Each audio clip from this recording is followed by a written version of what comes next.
Namaskar, Jai Shri Krishna, quoting text 30, text 31 and text 32 of chapter 4, Transcendental Knowledge of Srimad Bhagavad Gita. Text 30, Sarve apayete yajna vido yajnakshapita kalmashaha yajna shishta mrita bhujo yanti brahma sanatanam. All these performers who know the meaning of sacrifice become cleansed of sinful reactions and have tasted the nectar of the results of sacrifices, they advance toward the supreme eternal atmosphere.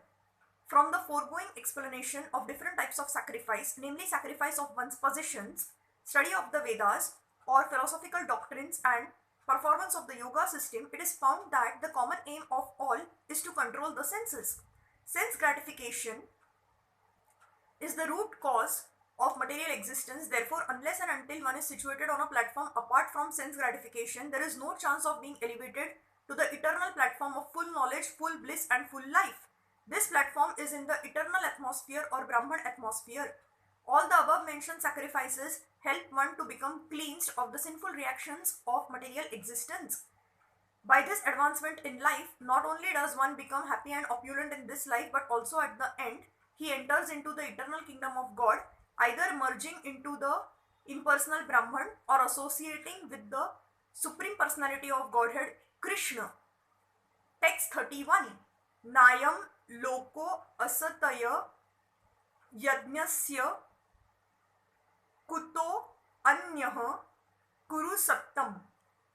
O best of the Kuru dynasty, without sacrifice, one can never live happily on this planet or in this life. What then of the next? Whatever form of material existence one is in, one is invariably ignorant of his real situation. In other words, existence in the material world is due to the multiple reactions to our sinful lives. Ignorance is the cause of sinful life, and sinful life is the cause of one's dragging on in material existence. The human form of life is the only loophole by which one may get out of this entanglement. The Vedas therefore give us a chance for escape by pointing out the paths of religion, economic comfort, regulated sense gratification, and at last the means to get out of the miserable condition entirely. The path of religion or the different kinds of sacrifices recommended above automatically solves our economic problems. By performance of yajna, we can have enough food, enough milk, etc., even if there is a so-called increase of population. When the body is fully supplied, naturally the next stage is to satisfy the senses. The Vedas prescribe therefore sacred marriage for regulated sense gratification. Thereby one is gradually elevated to the platform of release from material bondage, and the highest perfection of liberated life is to associate with the Supreme Lord. Perfection is achieved by performance of yajna, sacrifice as described above. Now if a person is not inclined to perform yajna according to the Vedas, how can he expect a happy life even in this body, and what to speak of another body on another planet? There are different grades of material comforts in different heavenly planets, and in all cases there is immense happiness for persons engaged in different kinds of yajna. But the highest kind of happiness that a man can achieve is to be promoted to the spiritual planets by practice of Krishna's consciousness. A life of Krishna's consciousness is therefore the solution to all the problems of material existence. Text 32. Aivam bahuvidha yajna vitata brahmano mukhe karma jana vidhi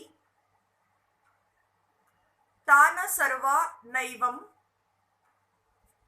jnatava vimokshayase.